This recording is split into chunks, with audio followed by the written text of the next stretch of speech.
I adopted a cat from the shelter, and it keeps staring at the wall, which at first sounded like normal cat behavior, until the day I realized it wasn't the wall she was looking at.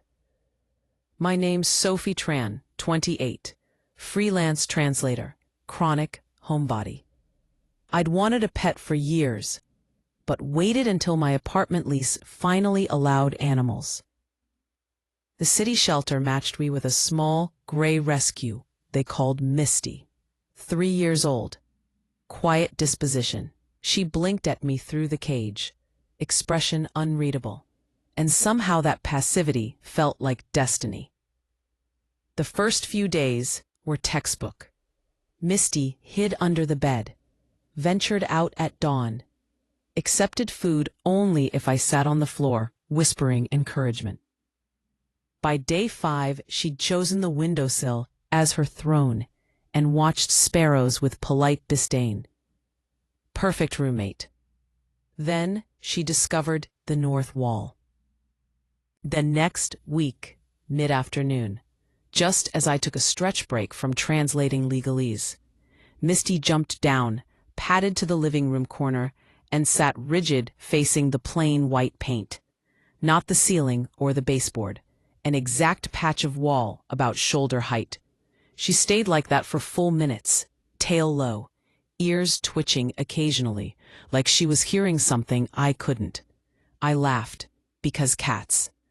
But she did it again that evening, and again next morning. Always the same spot, same stillness, eyes fixed as if waiting for permission to blink. I tapped the wall once, joking, specter check. Misty whipped her head toward me, then back at the wall, narrowing her pupils.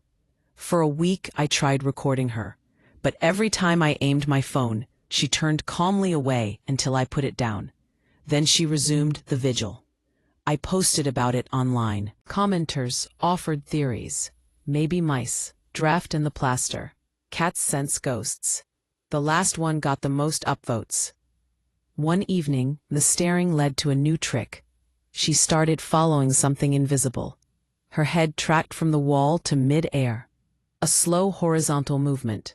Then she trotted a few steps and sat again, watching the same patch as if whatever she saw had returned. I finally pressed my ear to the wall, half expecting scratching. Nothing.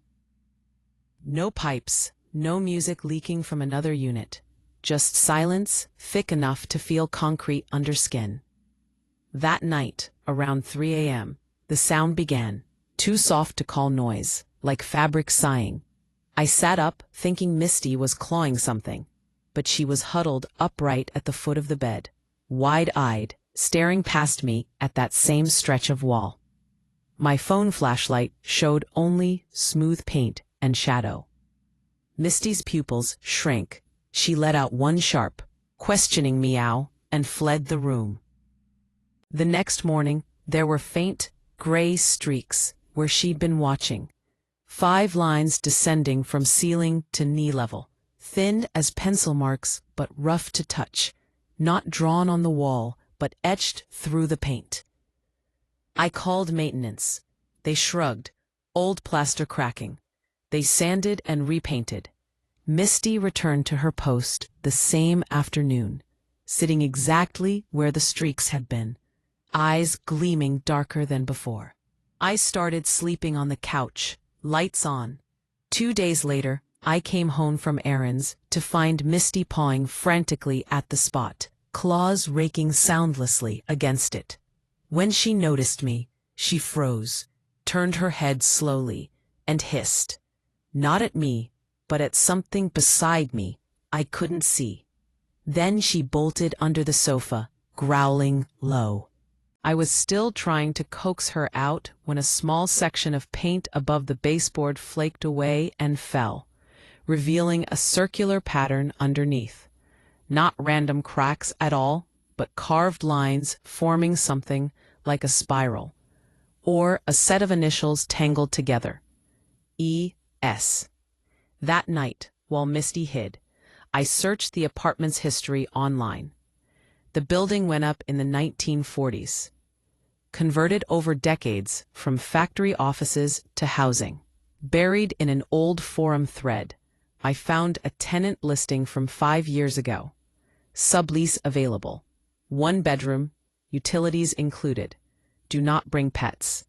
Previous occupant, E. Serrano. No more details. When I finally turned off the lamp, Misty crept out and jumped onto the bed.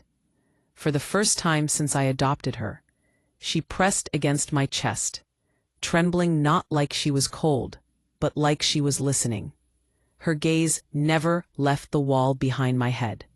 I barely slept. Around 4 a.m. a soft thud woke me, the sound of something heavy falling against a plaster. Misty yowled once, claws digging into my arm. In the half-light, I saw a faint bulge in that wall, just enough to distort the paint, like something underneath had pushed forward and then relaxed again. In the morning, the surface looked smooth. Misty wouldn't enter the room. When I asked the landlord about previous tenants, he hesitated. That unit's had issues, he said finally. One lady, Elena Serrano, disappeared. Police assumed she skipped rent. Why? Because, I said before thinking, I think she didn't leave. Since then, every night at exactly 3 a.m., Misty sits at that wall again, her tail curled around her feet, staring with perfect stillness. Each morning, a little more paint dust sprinkles onto the floor. I thought adopting her would make the apartment feel less empty. Instead, now when she turns her head toward that corner, I swear I can hear breathing behind the plaster. 2 distinct rhythms, one feline, one not. And that's where the next part of the story begins. For a few days, I convinced myself I could fix it with logic. The way you fix every domestic mystery. Cleaning supplies, duct tape, maybe denial. I vacuumed up the paint dust, bought a stud finder to scan the wall for pipes or wiring. Even invited a handyman to check. He tapped, measured, shrugged. Nothing hollow here, he said. Solid brick and plaster. Cat probably hears mice in the vents. There aren't any vents on that side, I said. He gave me the polite look people reserve for harmless eccentrics. Then maybe ghosts, he joked and left. That night, Misty refused dinner. She sat staring at the same patch until 11, tail flicking short, irritated rhythms. When I turned off the lights, she padded closer to the wall, nose an inch away, ears flat. The air in the room felt thicker, faintly electrical, like the moment before lightning. Then she started growling, a sound I didn't know that small a body could make. I grabbed my phone flashlight. The bulge in the plaster was back, bigger now, shaped less like random swelling and more like a hand pressing outward. My brain stumbled over explanations. Moisture, trapped air, old construction. But when I stepped closer, Misty lashed out, claws catching my ankle, dragging me backward with a terrified yowl. A thin line split open across the bulge, plaster fracturing like cracked ice. A breath of cold air hissed through it, carrying an odor of dust and perfume, old and sour. Misty bolted from the room. I followed, heart hammering, locking the bedroom door behind us, even though I wasn't sure from which side of the wall the sound had come. I slept on the couch again. Lights on. In the morning, the bulge was gone. The wall looked unblemished. The paint smooth except for the faint spiral carving I'd uncovered earlier. Only the initials beneath it were different now. Not ES, but ST. My initials. I took photos, sent them to Ava, my only friend patient enough for my strange updates. She wrote back immediately. You need to move. I texted. The lease isn't up till winter. Besides, it's probably just damp plaster. She responded with a single cat emoji. Then, remember that shelter microchipped Misty? Maybe check the adoption papers again. I didn't see the connection until I pulled them from the folder that night. The form listed her intake date exactly 1 year before, to the day, and her previous owner's name, Elena Serrano. My throat went cold. Misty stared up at me, wide-eyed, unblinking. For the first time, I noticed a small notch missing from her left ear. Not a fight scar, a precise triangle, like a shelter cut. In the faint yellow light, it looked oddly surgical. At 3 a.m., I woke to the sound of her pawing the door, insistent. When I opened it, she trotted straight to the bedroom, sat before the wall, and looked back at me once, as if to say, "Watch." Then she began to scratch the surface, not in random bursts, but in deliberate circles, right over the spiral carvings, her claws tracing the pattern exactly. After a minute, the wall shivered. A soft thump came from inside, not loud, just the weight of something small, settling closer to the plaster. Misty stopped, ears forward, waiting. Behind the wall, a muffled sound answered, a meow, faint and hoarse, matching her pitch perfectly. Something shifted inside me then, a quiet that felt heavier than fear. I backed out slowly, closed the door, and leaned against it until dawn. When I finally dared to look again, fine cracks spidered down the corner, as if the building itself had exhaled too long.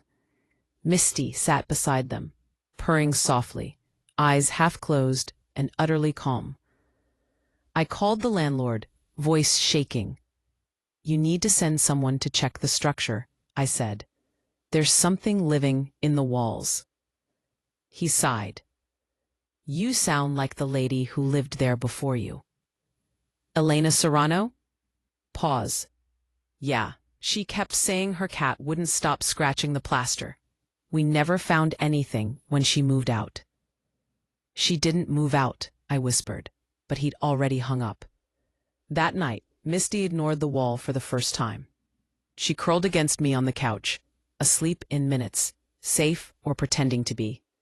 I might have believed everything was over if she hadn't started dreaming, her paws twitching, claws flexing rhythmically, tracing circles in the air, even as she slept. And from the bedroom came the faint rhythm of another set of claws echoing hers, slow and careful, as if practicing until the plaster finally gives way. I didn't go back into the bedroom for 2 days. I kept the door shut, like that would matter, moved Misty's food and litter box to the living room, told myself I was just giving the wall time to dry. Each night, though, I'd wake before 3 a.m. the same minute she used to stir and hear her pacing in front of the closed door, chirping little questions toward it. By the third morning, the smell of dust was everywhere, fine gray powder drifting out from under the frame. When the apartment went silent again, I finally put my hand on the knob, ready to open just long enough to check for water damage. Misty slunk between my legs the second the door cracked, trotted straight for the corner, and sat down. The air inside felt wrong, cooler, heavier, thick enough that breathing stirred it. The faint spiral carving was gone. The wall looked newly painted, smoother than before. Yet, when I brushed it, my fingers came away chalky. Beneath the plaster, the surface pulsed once, almost imperceptibly, like a heart slowing down. Misty pressed her nose to it and began to purr in long, deliberate bursts. "Stop that," I whispered. She ignored me. And then, a voice. Not loud, just a woman's whisper, sounding as if it were spoken through an inch of water. "Thank you for taking care of her." Every muscle in my body locked. "Elena?" I asked before I could stop myself. The wall seemed to sigh. A faint creak moved up the studs as if pressure were easing inside. I heard the whisper again, fainter this time. "She doesn't like to be alone." Misty turned, blinked once at me, and padded away toward the kitchen. the walls stilled, leaving only the quiet dripping of the faucet somewhere behind the plaster. For a long time I stood there, torn between fear and an odd sense of completion, until Misty's meow pulled me back. She was pawing at the balcony door. I opened it, instinctively glancing along the outside brickwork. Not a single crack or patch showed, nothing to indicate that corner had ever opened at all. I packed a bag that night. I told the landlord some excuse about traveling for work, left the keys on the counter, carried Misty's carrier down the stairwell without looking back. Outside, the air smelled clean for the first time in weeks. We stayed at Ava's for a while. I started hunting for a new place farther from that neighborhood, somewhere with concrete walls and no shared history. Misty adjusted quickly, too quickly. She slept more, ate steadily, and for the first time since I'd adopted her, seemed content. Until the first thunderstorm. I woke to her sitting on the windowsill, tail curled neatly, staring at the wall beside the window. Not the same wall, just another one, blank, pale, waiting. When I whispered her name, she turned and gave a soft trill, like she was just acknowledging attendance, then faced forward again. I looked closer. The paint there wasn't perfectly smooth. There were tiny patches of fresh spackle underneath, a faint spiral just visible when lightning flashed. I don't live here anymore either. Wherever we move, Misty finds her corner. She stares until the air thickens, until the faint smell of old perfume returns, until I have to pack up yet again. The shelters told me cats choose their people. I believe that. I just wish I knew who chose first. Misty, Elena, or the thing in the walls that won't stop following both of us.